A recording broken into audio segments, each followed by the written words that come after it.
Of the 7 principles through which we live our faith as UUs, it is the 7th that is a personal favorite of mine. This principle reminds us of and asks us to respect the interdependent web of all existence of which we are a part. Although we're all connected in one way or another, each generation has its own defining moment.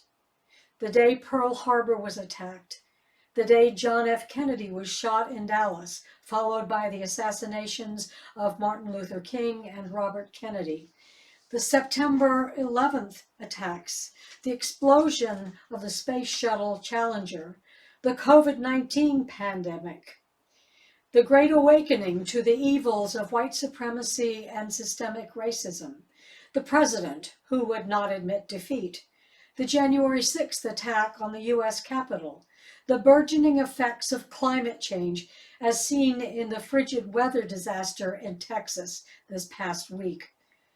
But while all of these events have served or will serve to define an era, the 7 generations of people who currently make up the interconnected web are at this point in time dealing simultaneously with 5 truly fraught situations that began in January of 2020 with the arrival of the pandemic.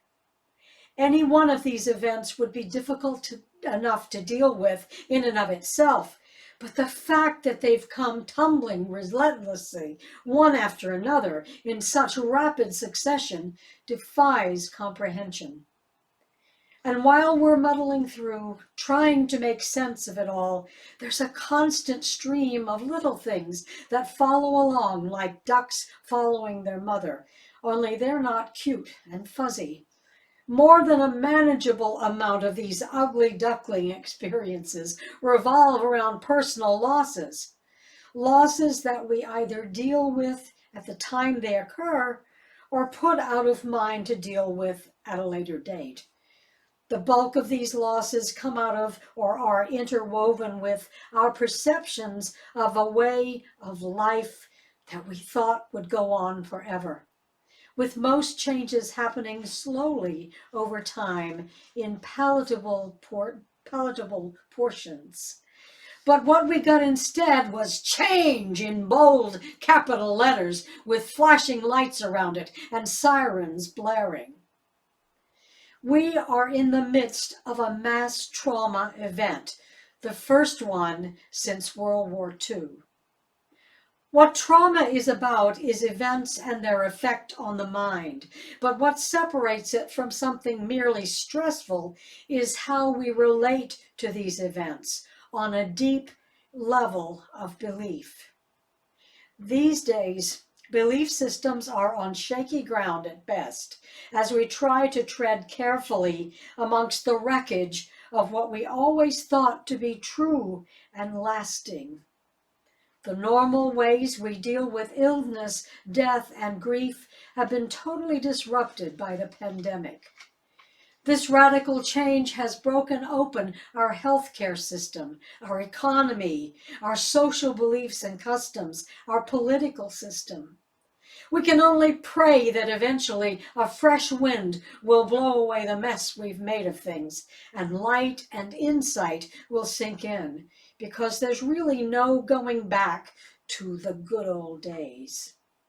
Before the pandemic, life was relatively predictable. We had routines we followed, we had jobs we went to, children went to school and played with friends. We had a certain amount of discipline that controlled our interactions and people and society in general. But then COVID-19 began to spread, and we were confined to our homes. We were hungry for information because we had no clue as to what the future would bring. Some people did well with the confinement. Despite the fear of contagion I felt and the despair of seeing how many people were dying, I was heartened by the great amount of creativity shown by people all over the world as parents found new ways to entertain their children. People thought up ingenious ways of thanking healthcare professionals. Religious groups discovered they could still worship together thanks to Zoom. Graduations and birthdays became car parades, and middle-aged women shared wine over Zoom in virtual happy hours. But much of this rush to discover some kind of normalcy in an abnormal world faded as March rolled into April and May passed into summer and fall and winter. And we grew tired of wearing masks and being stuck inside. We wanted to go out to eat, or go to a movie or concert, or join friends for a barbecue, or go to the pool or gym, or see a doctor in person. Of course, it's an endless list.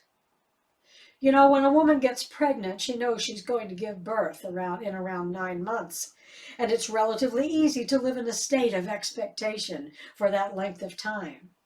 But we've been living in a state of perpetual expectation for over a year with no real end in sight. Sometimes this feels like it's beyond trauma, like we've slipped into some kind of a nightmare from which we can't seem to awaken. Also traumatizing is the inability to make meaning out of the events that have happened thus far, even while trying to plan for the rest of our lives in a truly unknown future. The fact that this is happening all over the world doesn't seem to help the process. All of this chaos.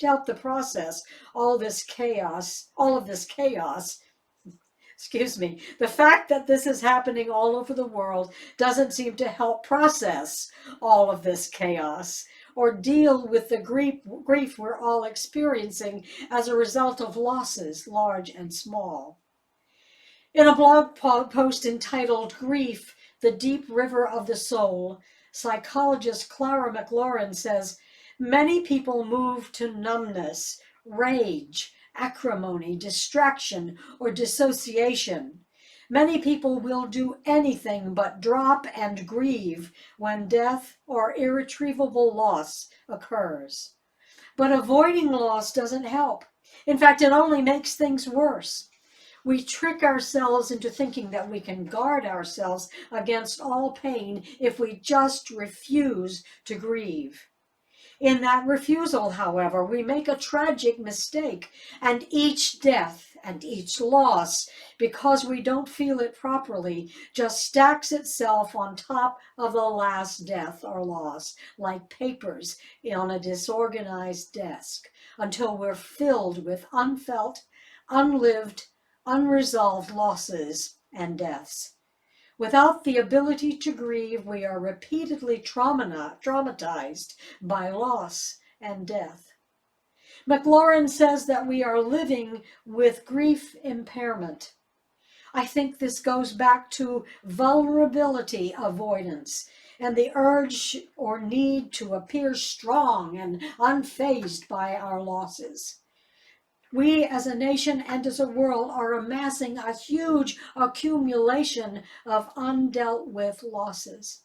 And the fact that the severity of some of these losses is so unequal sometimes makes it difficult to acknowledge that our own losses should be valued and mourned, because we know there are others who are in far worse shape than us.